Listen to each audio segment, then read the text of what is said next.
Oh, sorry. I forgot to take that off. Rest in peace. Rest in peace to my heart and soul. Love you. Love you to death. Um, Blessings, praise, glory, and honor to the Most High for one more Wednesday. I am grateful to be here with the good people, just to get my bars off, to share my thoughts, to fellowship, connect, just talk my shit, Wednesday always signifies that we are right there before the weekend. It's like Monday is like, okay, everybody is still coming off of that weekend high. By Tuesday, you're probably already ready for Friday, but it's not coming as fast as you would like. You're just glad it's not Monday anymore. And then when you get to Wednesday, you get an extra boost of energy because you know that 2 more days and 2 more days, that sweet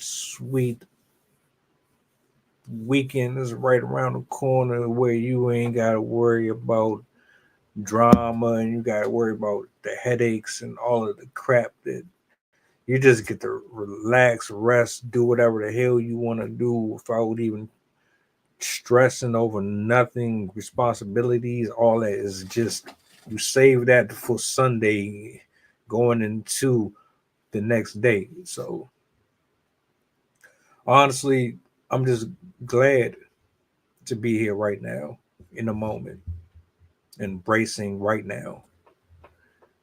Flaws, frustrations, um, just being in the present.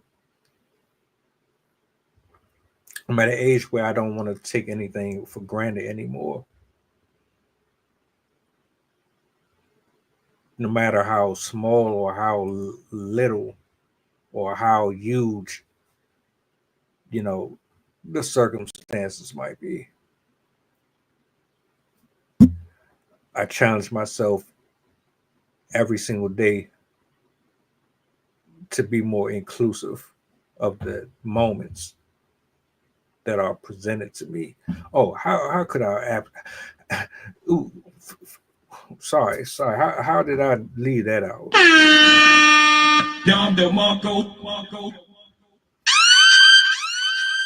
How could I possibly forget about that? Shout out to Smack and URL, man. Y'all might not be battle rap people, but I've been a battle rap person for years and years and years. So if you're wondering where that sound comes from, go to your Google, go to your YouTube, type in URL TV. There's your answer. Before we get into tonight's discussion, you know what I do? I got to give my flowers out. Give love where it's due. Shout outs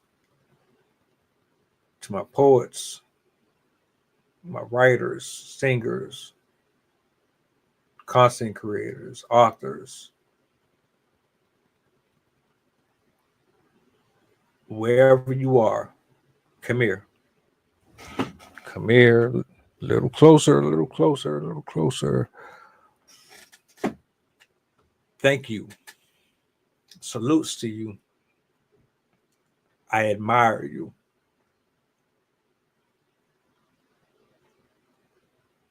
There aren't. It's rare to get so much talent where it's unnoticed or unrecognizable because no one highlights them. No one cares to see what you're doing. The beauty about what you do is that you being naturally in your element always attracts what is supposed to come to you. So whether or not the politics are a part of the bull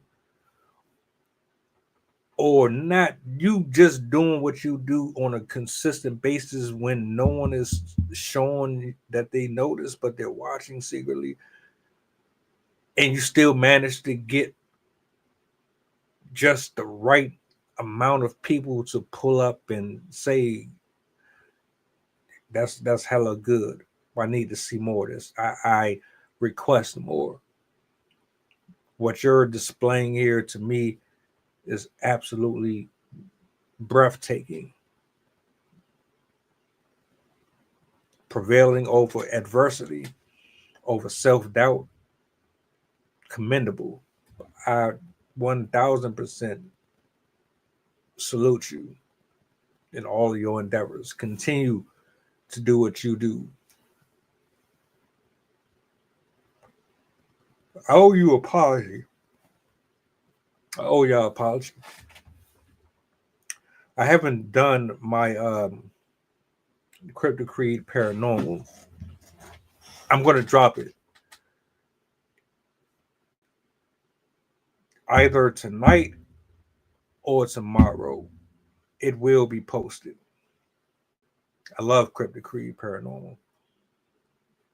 It's one element to my channel that is uniquely catered to a specific group of folks who indulge in the afterlife, the what ifs, the mysteries of the universe. And it's a part of my identity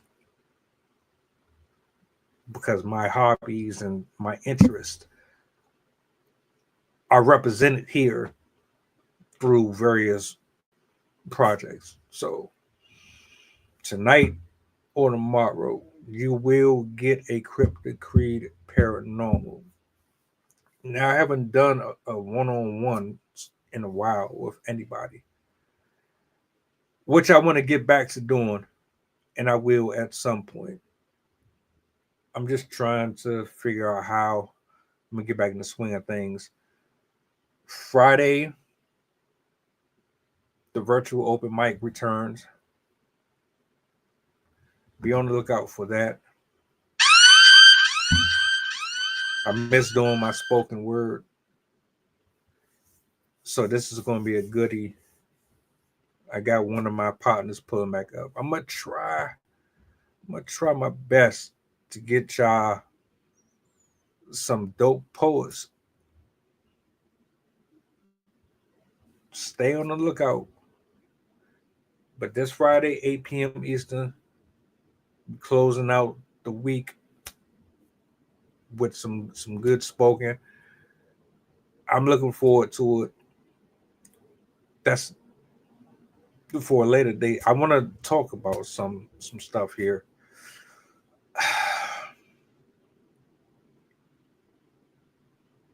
So I want to frame this properly.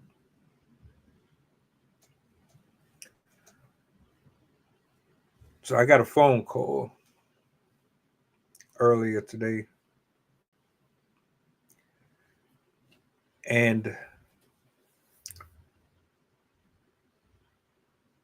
a question came up,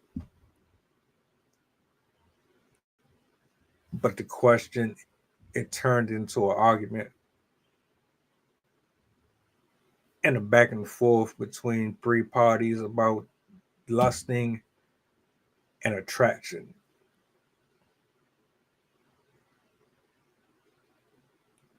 Never really dawned on me.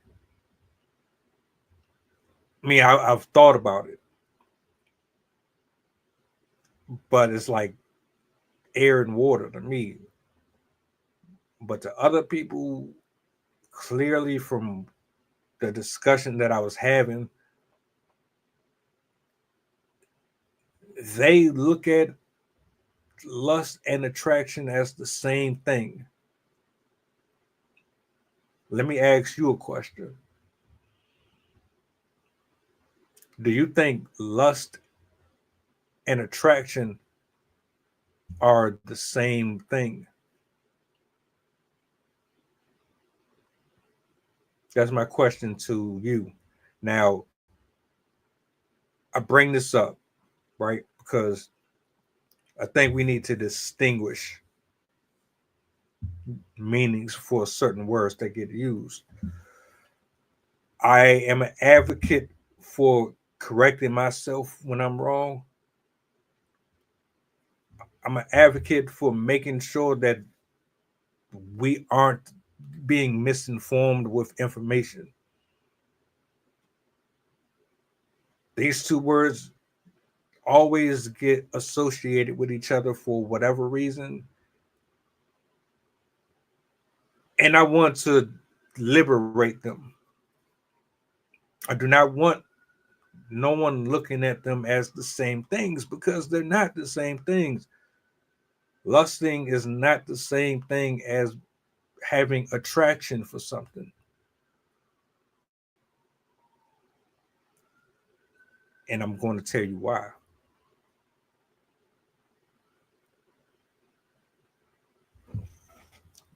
One of the problems that I always had with communicating with anyone is the fact that I like to slow cook. I don't rush my thoughts out. I don't like to just be direct and to the point because I like to paint pictures. I'm an artist. I'm a poet. I draw. I like to give you a visual and tie it in with the words.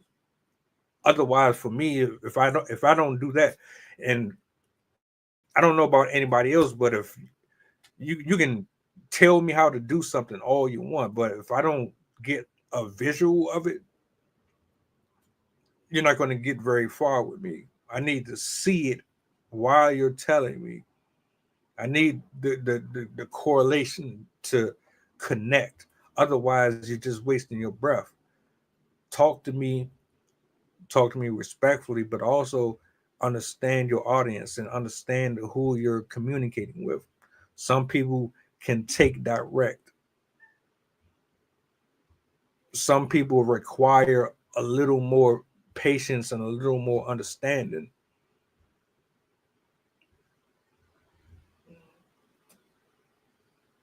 You can't you can't you know how many arguments turned into arguments because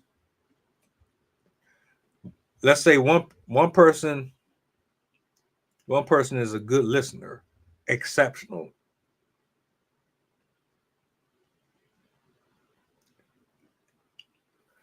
When I say they're a good listener, I mean they take what you're saying, they process it.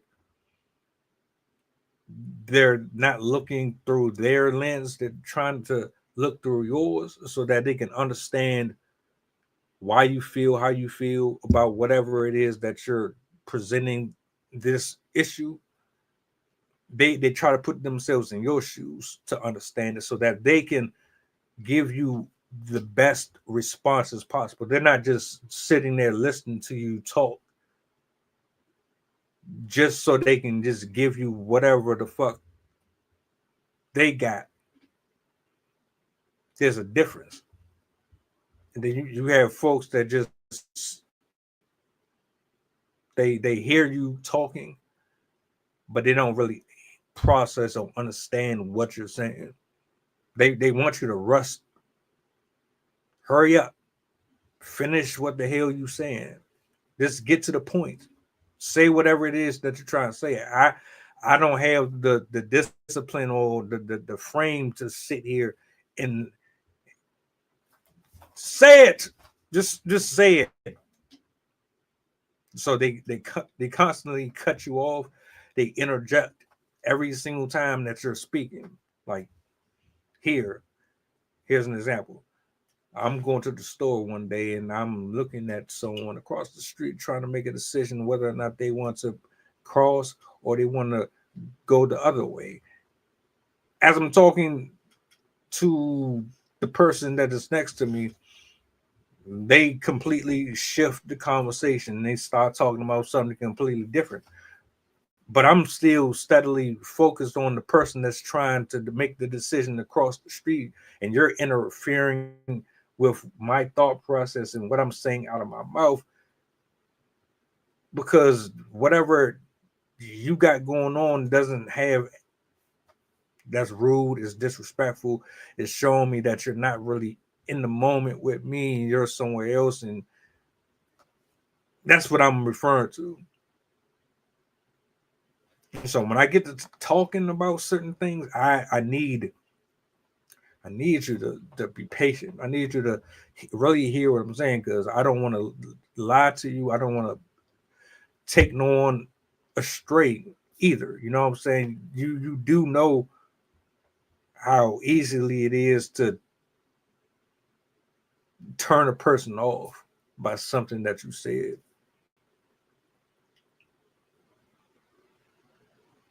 Critical thinking. Go right back to what I was talking about on Monday. That being said, though, lust and attraction are not the same. And here's why. Strive, I do it all day. Everything I write is in parables and metaphor. When you're lusting, right? What's the first thing that comes to mind?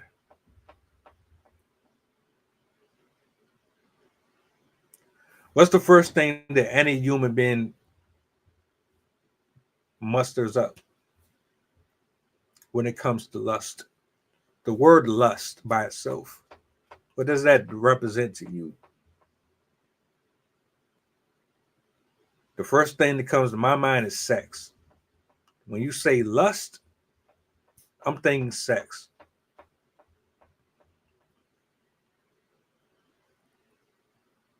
Straight up. What's associated with sex and lust?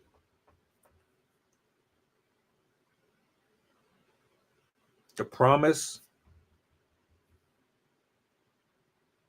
of some form of release or satisfaction that occurs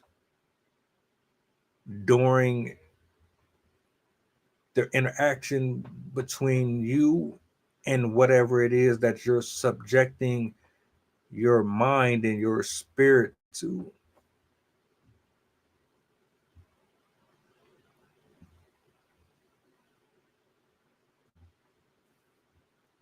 Fantasies from a place of pure desire.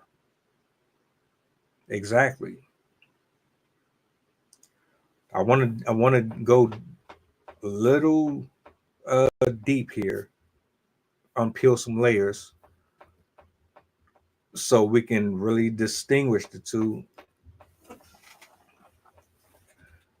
If I give you an example,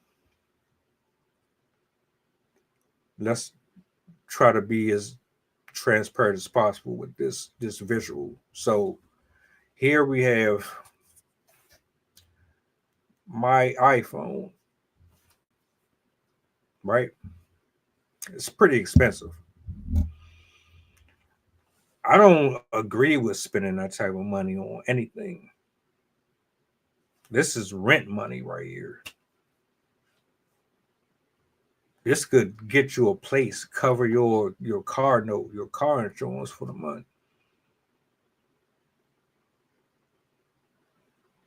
Common sense. I never had millions of dollars. I was never driving around in Royces and those expensive ass vehicles. I didn't have all of that. I had corduroys, I had Oshkosh Bigosh and fucking Levi's and what's them shoes that they had in Payless? The Payless joints. I can't think of the name of them right now. That's what I was wearing. So money to me was scarce, and I had a certain value or respect for it because it didn't. That type of shit didn't come easy to me. It wasn't money coming in flowing like that. You appreciated them $12 shoes. You appreciated them $12 pair of pants, them uniform shirts. You were grateful that you didn't have to go to school feeling like the outcast because everybody was wearing the same thing. Like when I was in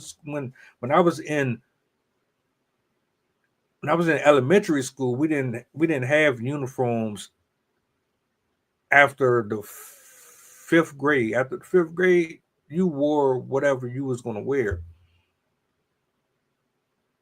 So for me going to school wearing what society painted as dorky and poor, you were poor if you wore Levi jeans. You were poor if you wore certain shit. And they would clown you and they would laugh at you and mock you because you weren't wearing Nikes and Reeboks and Filas and Adidas. They clowned you, they bullied you, they roasted you, they ostracized you. There was no value in those type of items at the time. And I bring that up to say this. Why was Nike so prominent in the black community or in any community? Nikes, Reeboks, uh, Tommy Hilfiger, uh, Jordache. Why was those things so respected? Why was the name brand so respected? Why was it such a need for people and for kids to have shit like that? Why did parents feel like that by definition made you fit into the in crowd? When your kids go back to school, you want to make sure that their hair done. You want to make sure that they have on the newest shoes, the newest this, the newest that, the newest this, because they knew if you sent your kids to school wearing some $10.99 pair of whatever, they were going to have a long year.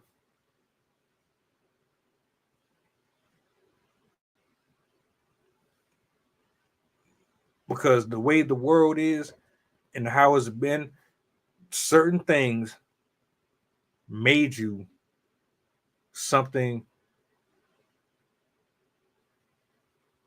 in the eyes of another.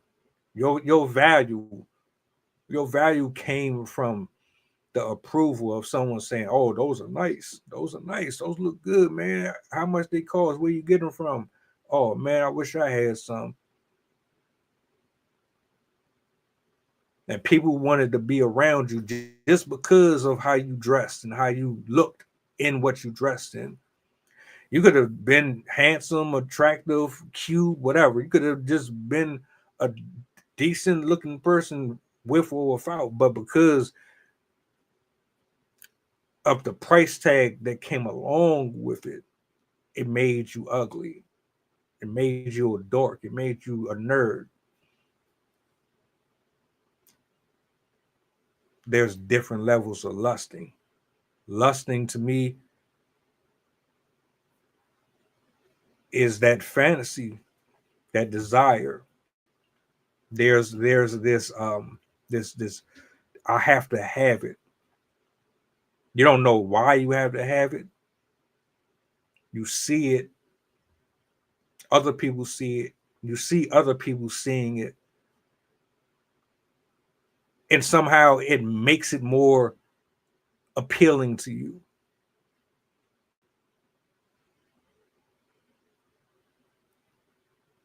It makes it more appealing to you because the indirect effect that it has on your counterparts creates a ripple effect. So if you have it, that must mean that you're rich. That must mean that you have charisma, that you have personality, that you must be charming, that you must be smart, that you must play sports, that you must have cool parents, that you must live in a nice neighborhood, that you offer a sexual or a physiological, psychological presence to the opposite gender that would create some type of congruency with their need, whatever that may be. Lusting doesn't have a law. It doesn't even have reason to it.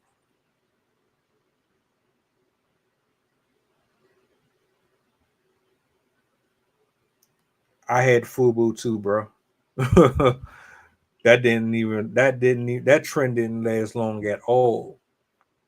I think that shit was out for a couple years, and it didn't really go nowhere. I had a gray FUBU shirt. It was a gray FUBU shirt with uh yellow and red lettering going across it. Remember it like it was yesterday. I thought I was doing something with that FUBU shirt. I thought I was doing something with that Tommy Hill figure. Like when I finally started getting the societal approval worthy clothes, because all that shit is really just the same thing. It just got somebody's last name on it. Oh yeah, I thought I was doing something. But lusting and attraction, they are not the same whatsoever. With lusting, you need the thrill, you need the rush, you need something to escape from your body. You need to release something off of you from whatever it is that you got your eyes on. But guess what? As soon as you get that release, you're not going to feel the same way for it anymore.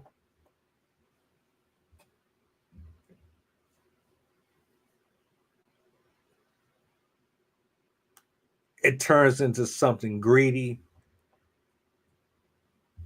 It becomes an addiction because you liked it for what it was, but now you got to have something better than this.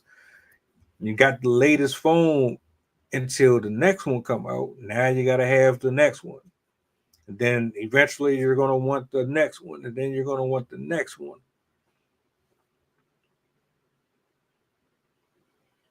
Lusting is lawless. There's no limitation to it. You can't put a time frame on it. You can't. There's no boundaries for lust. Lusting will have you in. Lusting will take you as far as to start experimenting because you've gotten desensitized to your normal needs and wants. You'll like a person one day and get bored with them a month later, and want to try new things with them, or you'll get tired of the routine with that person, and then you'll see something else and inquire of it because it presents something new to you that you're not getting out of the older experience. Why do you think people always upgrade? Constantly buying new clothes, buying new shoes, buying new cars, moving consistently, spending, spending, spending, spending, spending. You get bored with your partners. You get bored with people. You get bored with conversations. You get bored with routine in general. You get bored with yourself. I keep it a buck with you. When I first got hooked on pornography, I was only attracted to the melanin, and then like after a while, I got bored with it because you see it all the time. You want something else to get your attention. So it went from the melanin complected women to the Asian women. It went from the Asian women to the Indian women. It went from you get bored with your lust. Your lust eventually, like I said, it doesn't have no rule to it. It just does what the fuck it wants. Marriages get ruined over lust. Marriages, friendships, all that shit get ruined over lust. It does. You expect your friendships to always be like this high and low and this up and down, and you expect your man or your woman to do this and do that. Like you want them to be here, but you also want them to go here and then come back here and then go here, but then here and then go back up here and then come back down. You want like this inconsistent consistency out of a person, and it doesn't work that way.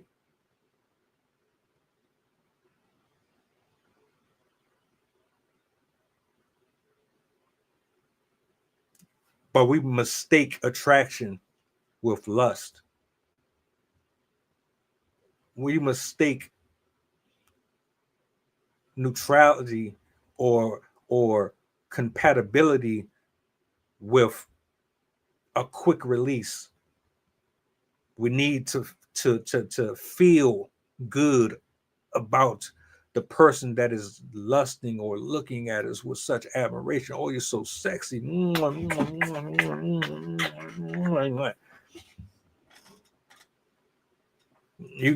gotta have that constant text message in the morning. You gotta have that constant phone call.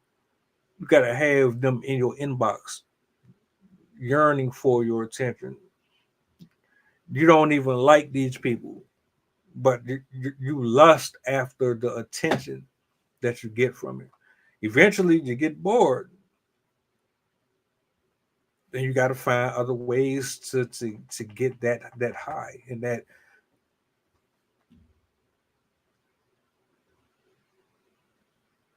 Lusting is a dangerous word to confuse with attraction.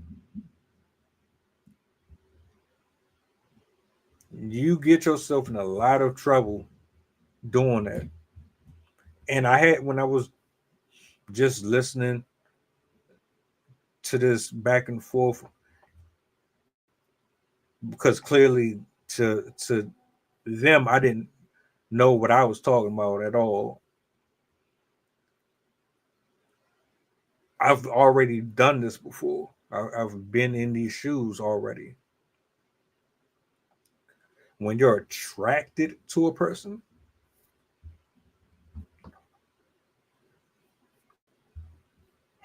when you're attracted to a person,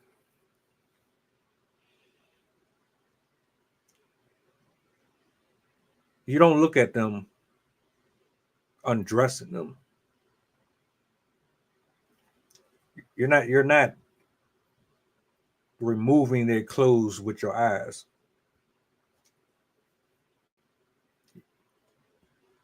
You're not picturing them naked. When you're attracted to a person,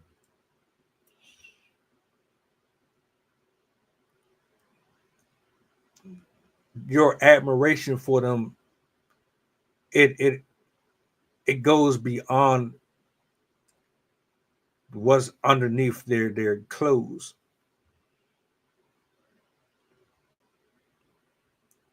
You actually pay attention to features that complement them.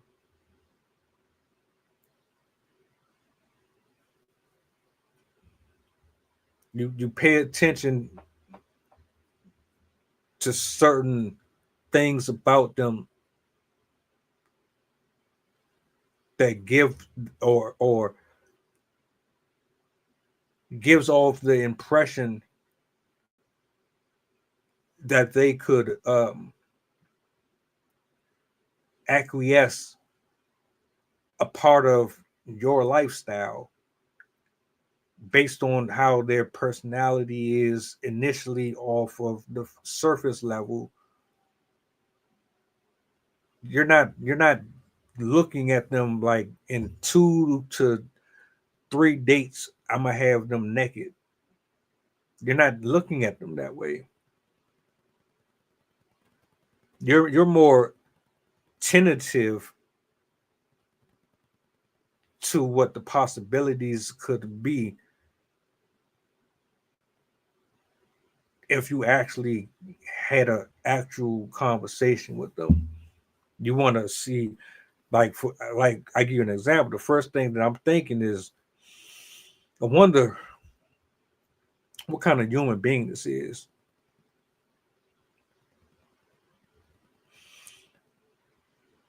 Looking at the facial features, the smile to the mean face ratio, are they crabby looking? Are they more welcoming looking?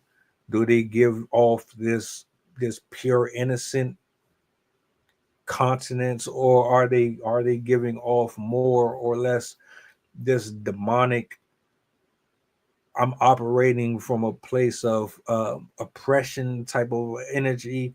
Are they giving off this, I'm stuck up, I'm sneaky, conniving type of energy when I'm looking at a person's body structure and face and how they stand and how they walk? I'm wondering, are they active? Are they motivated? People that you're attracted to, your questions aren't surface level. People that you're lusting after, things that you're lusting after, you want it for other nefarious reasons.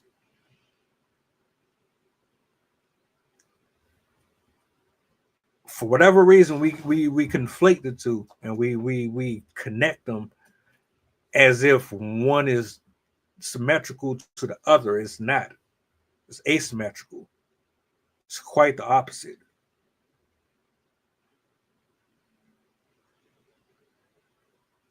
I can look at one person and say, this looks like they could be or have some potential for a long-lasting friendship. And I can look at another person and think, this would get me a good nut.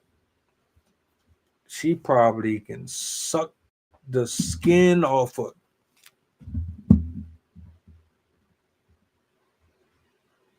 It's all in what you see and what you perceive when you anticipate the engagement with a person. I look at facial features. I see how people interact and engage with each other all day, every day. I know what I'm talking about.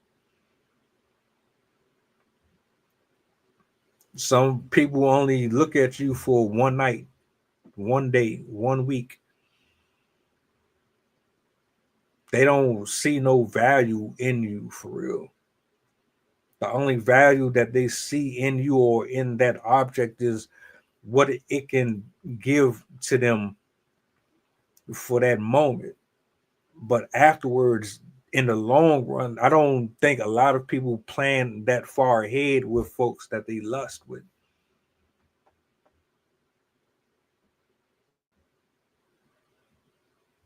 You meet people, you know automatically where you categorize them. Oh, let me read real quick what you said, bro. Like I said before, some want their mates to be Ben Carson and Candace Owens in public, but want them to be R. Kelly and Cardi B in private. And if they can't extend their range like that, they inevitably become that very thing they fantasize. I'm glad you brought that up. I'm glad you brought that up because that does happen. If you can't get it out of the other person, you become that. Matter of fact, I don't even think that it necessarily requires the other person. But you get introduced to it. How can I say this?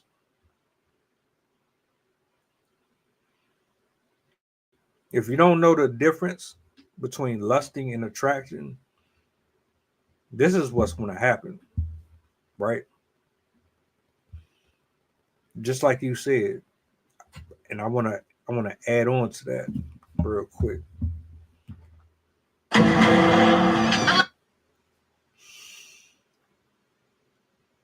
You eventually become something that you're going to regret later on in life. That's the truth. And some people will argue they love experience, but that experience came at a price. All that lusting comes with a price. Nothing is free. All of those indulgences, there are no tax write-offs. There are no returns. Not the way that you expect them. You go out here and spend $200 on a pair of jeans. A year later, you're gonna wish you had that $200. You go back and think, like, damn, I could have used that. Come to think of it, why did I even spend $200 on a pair of jeans? I could have took that $200 and I could have gave that to such and such. I could have bought this. I could have spent it on this. But you fantasize and romanticize having certain things because it makes you feel special. It makes you feel good. It gives you that rush of adrenaline. That it feels that void wherever you're lacking at.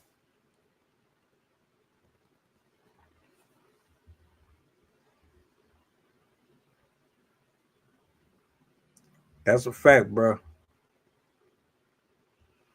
Lust changes you for the worse. You know why? Because when you lust, like I said, when you lust, there's no limitations.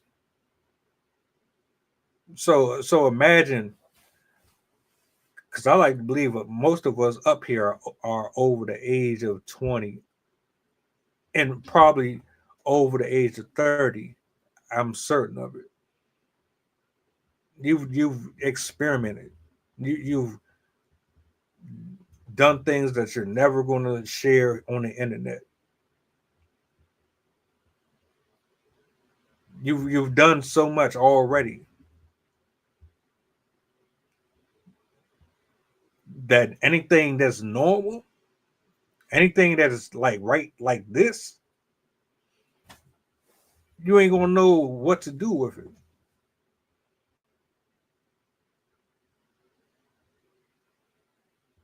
Maybe not you, but a large majority of people going out here getting trains ran on them and sleeping with other people's family members and all that shit.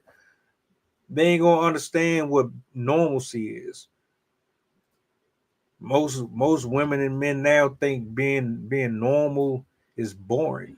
They think being normal and just doing regular activities are just boring. Nothing's fun about it. You think because a person has a nice house and a nice car, is I think that's lusting too. You're looking at a person for what they have, and you're thinking to yourself, how can I capitalize off of what they have and add it to what I don't have? That's what you're doing. Folks be pretending to really be into a person, knowing damn well that you're not really into them for real. You're really just there because there's something that you can extract from them that benefits you. That's all it is. When you're actually attracted to a person,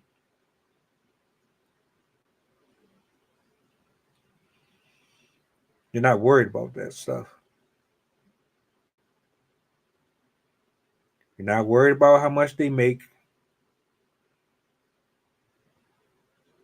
It's important, but it's not the defining factor in what chemistry is supposed to create there.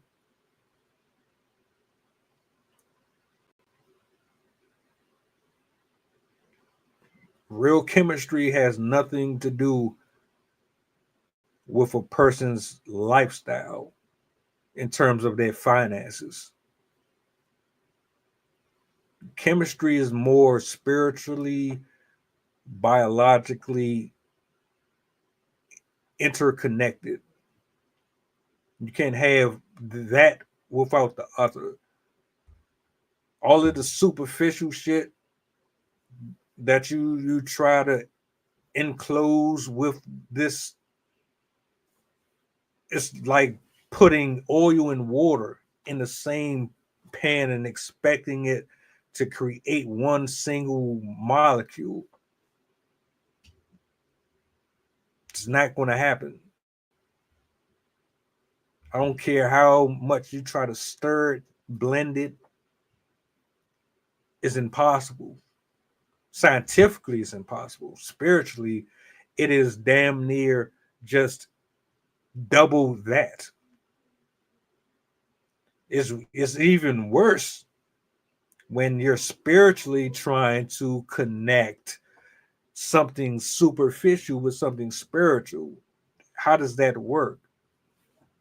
The reason why I have to say and reiterate this is because a lot of our problems come from the lack of the spiritual aspect being included in these integrations.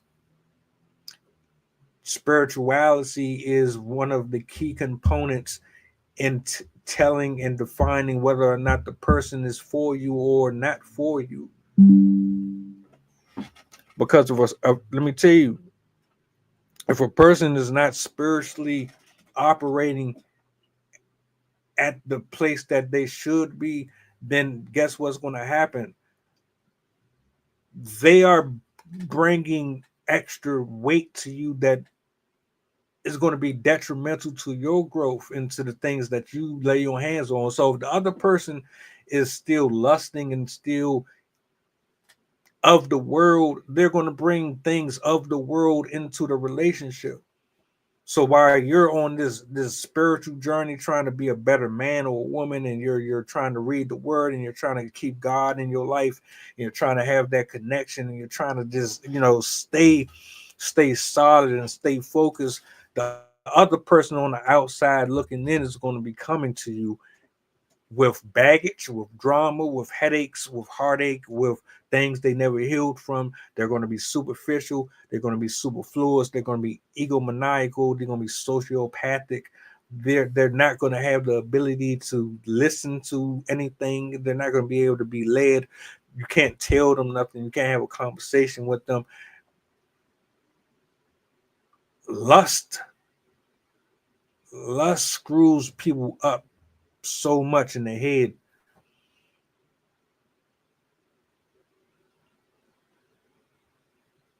Lust have you looking one way. Attraction has you looking at it an entirely different way.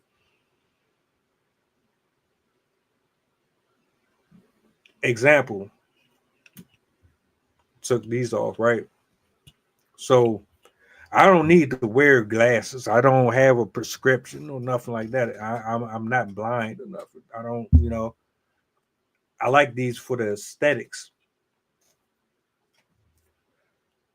So I take them off.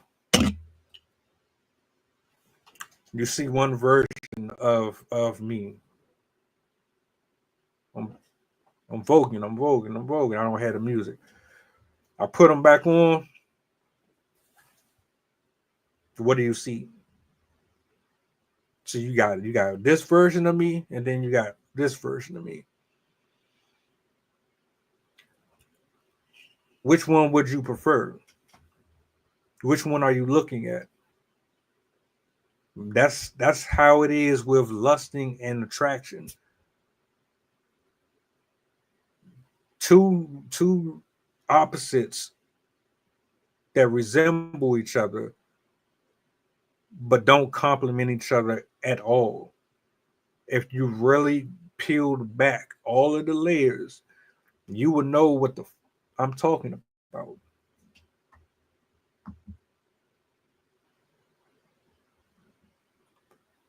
Seriously.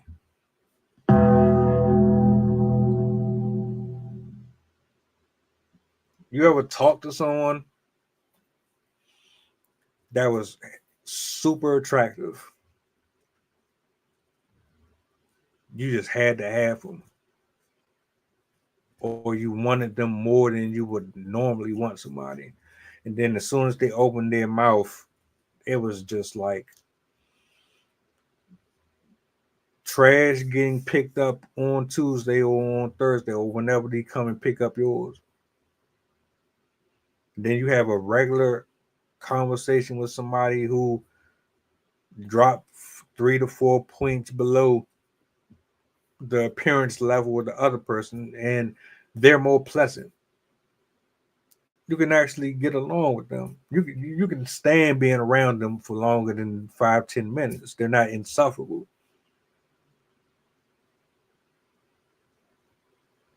But we tend to tolerate folks who look a certain way more than we do the other person because what are you going to get out of them that you're not going to get out of them? Attraction provides a level of substance that lust cannot.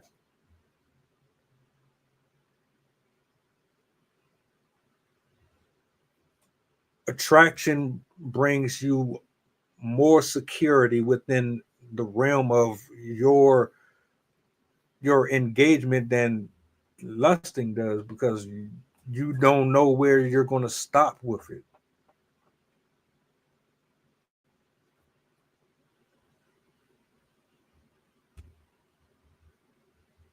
Lust has the worst kind of buyer's remorse when you finally reach whatever the end looks like for you. That deserves a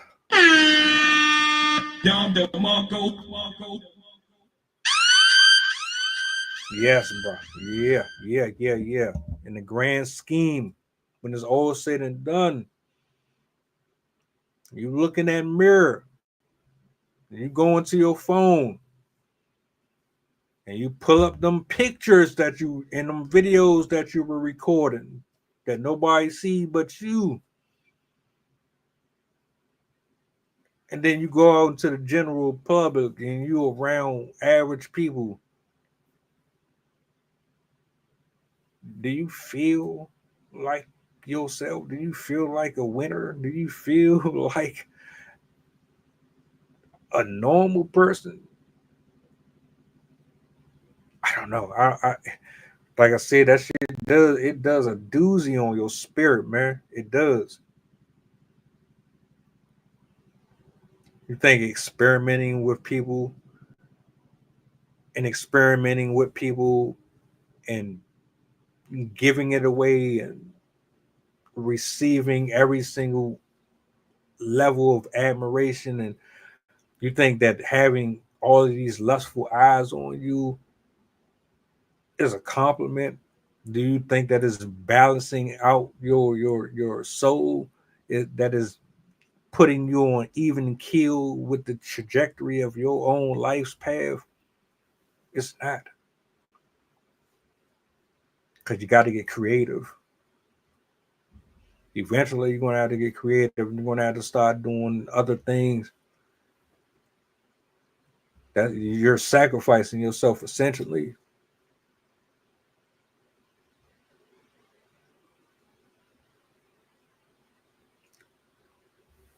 So I'm just curious as to how many people think that lusting and attraction are symmetrical. There's a reason why this argument about body count matters or is so discussed. Why it's such a trending topic. There's a reason why people. I've never asked nobody that shit. I haven't. I never really even considered it until you get older and you're really trying to put things into perspective. Do I really want to lay down with this person? If you knew a person had a history of sleeping with family members and shit like that, would you?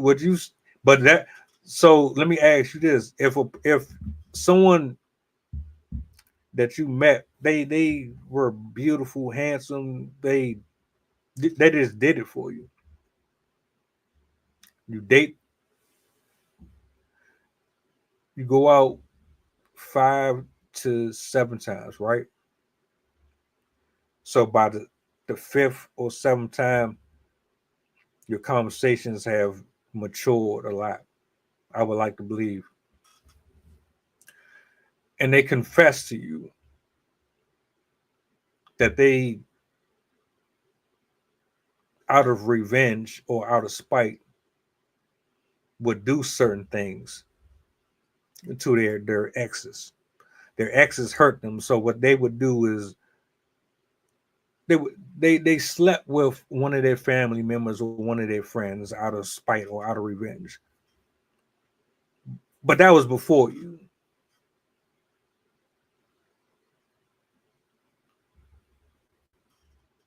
Would that disqualify them?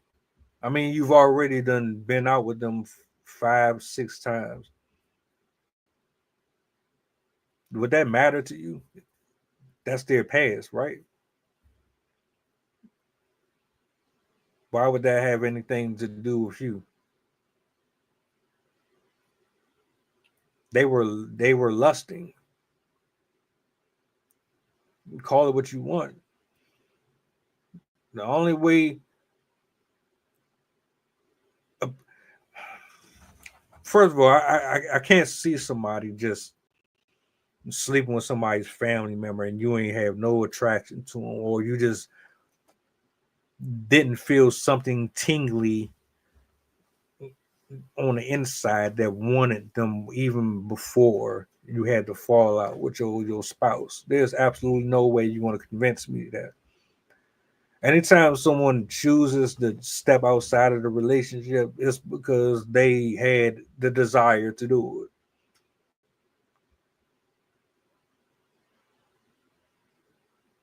But I posed the question to the public: would you still take them serious? Would you push forward for, and not even think about it? Would that even be a concern of yours? They have the propensity to step out with. If you can step out with somebody's family member, why wouldn't you do it to me?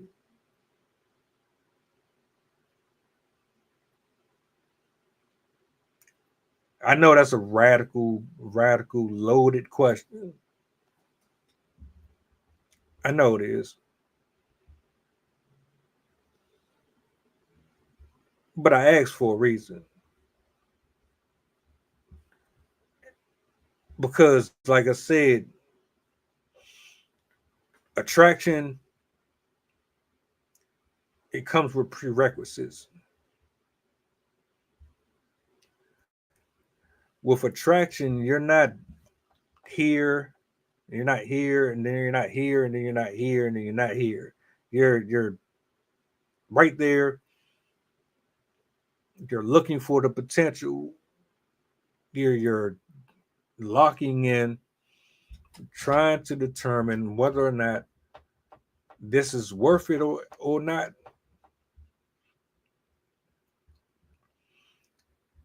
There's certain restrictions.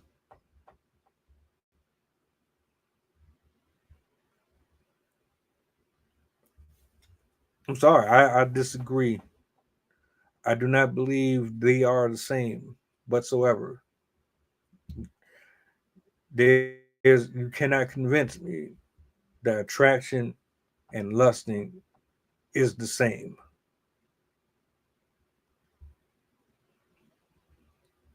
If someone can prove to me that they have similarities, well, let me stop here. They do have similarities,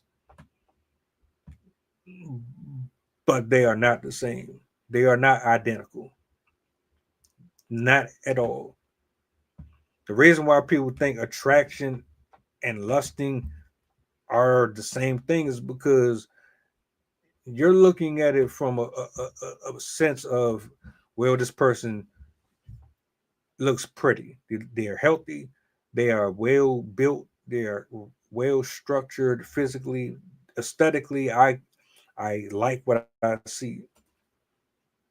So by default, I'm lusting. I can't give you the quote or the verse. Matter of fact, let me see something real quick.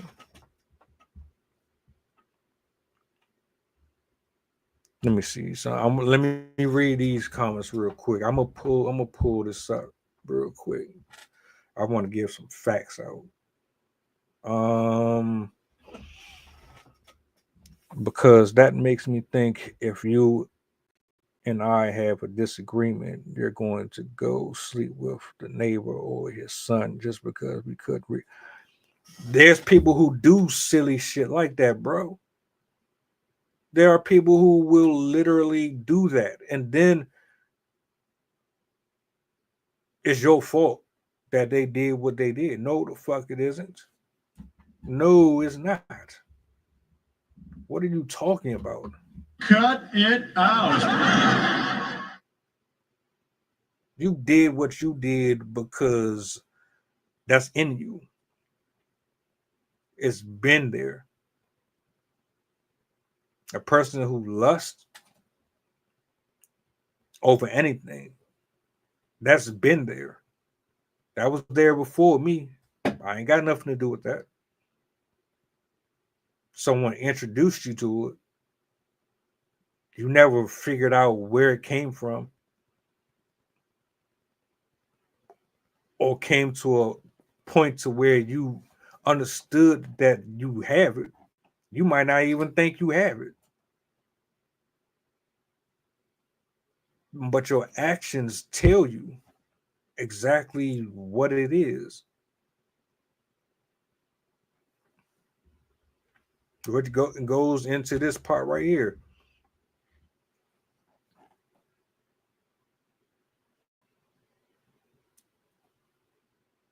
Let me see. Let me see something. I'm trying to find this. This might not be the actual one, but I'm trying to give you one at least.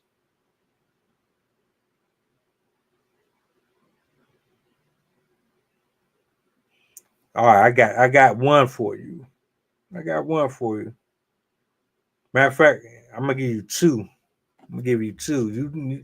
You don't have to go with it. You don't have to listen to it. You can choose it, whatever, reject it, whatever.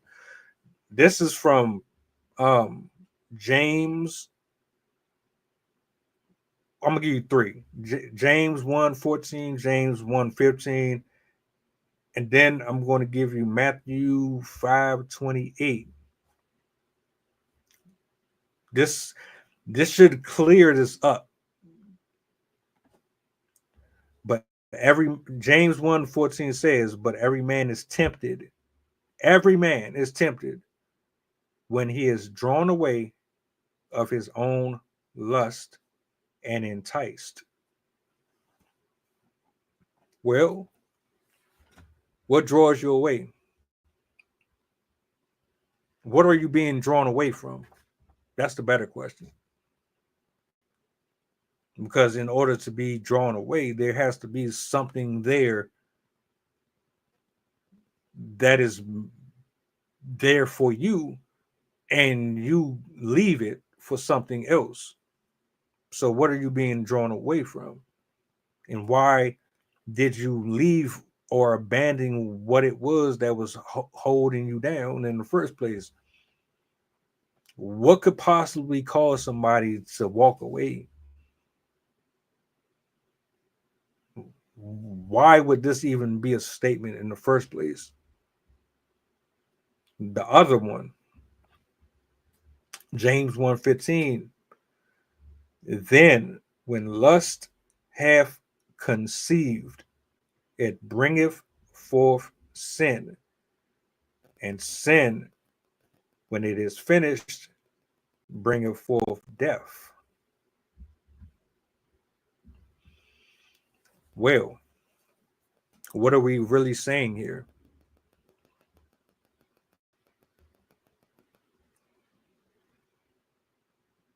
There's specific reasons why I say lusting is not the same thing as attraction, because if you're attracted to something, you're not picturing them asshole naked.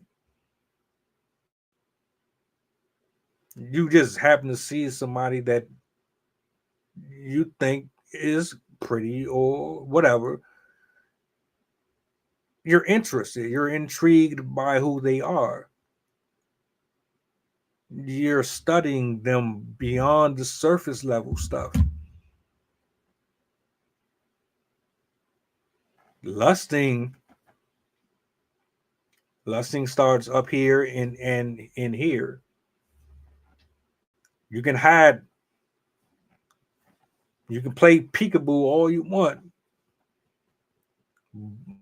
but it all starts in the heart.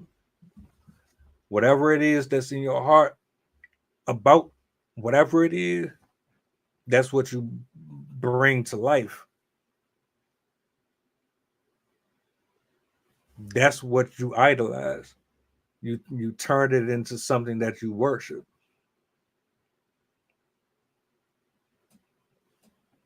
Just my thoughts on it, of course.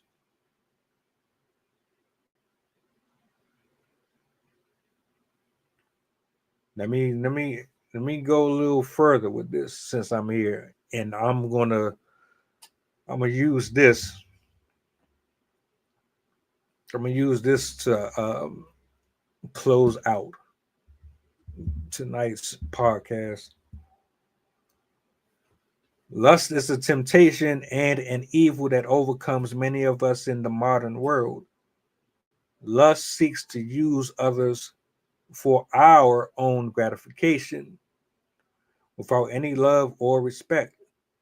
If we are to overcome it, we must recognize its evil intent and repent from this selfish passion.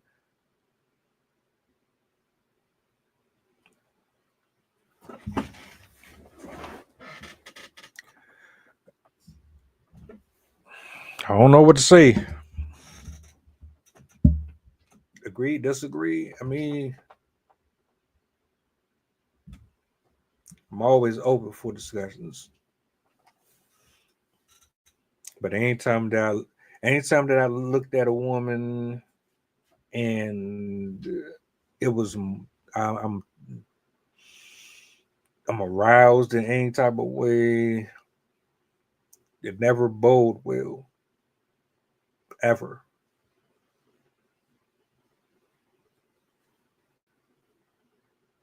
The second that you put your eye on an object of any kind, whether you're online shopping or whatever,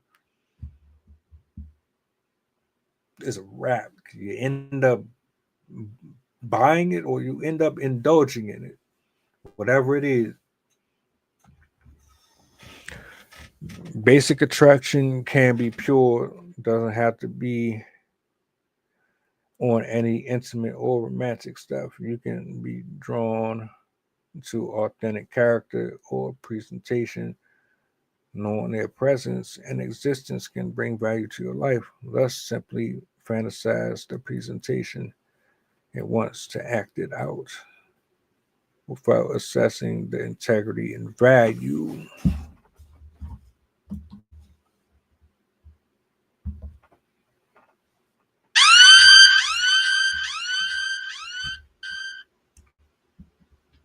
Game is game.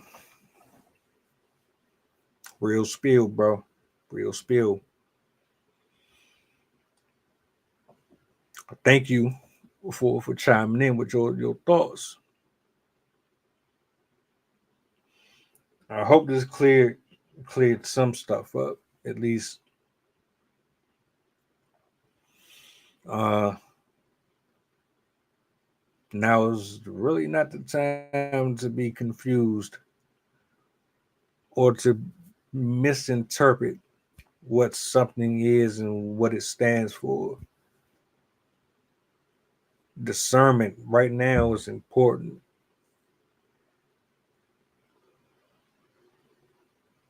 The more you know, the better off you will be later on.